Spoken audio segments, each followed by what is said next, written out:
Can you pick who this designer is? This is one of my favorite designers of all time. In fact, I have I have the best memories of growing up in the 80s and 90s with this artist. And if you don't recognize the print is from a gentleman called Ken Doan. So Ken Doan was massive in the 80s and he's still an iconic artist, an Australian artist at that today.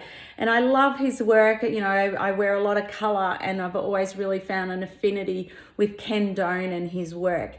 And I think what is so valuable with Ken is that he really sticks with his authentic self. If you walk through stores, if you walk through any of the Ken Doan stores, there was one on the Gold Coast many years ago that I used to go to, and you always knew a Ken Doan print, didn't you? Like you could always go, oh, that looks like a Ken Doan.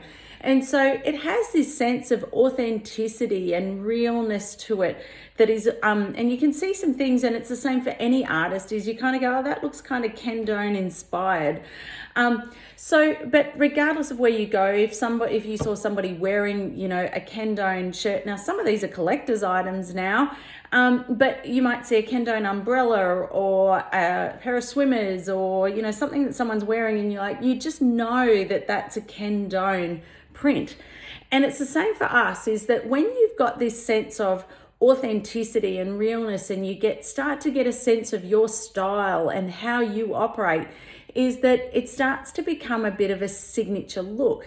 It starts to become a signature feel, like how you write, how you show up, how you do your videos, regardless of how it comes through.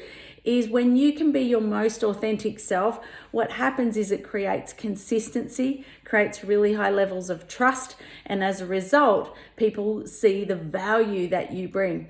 So I would love to know, who's your favorite artist? What is it how do you know it's an authentic thing? How do you know it's the real thing? I'd love to know who yours is.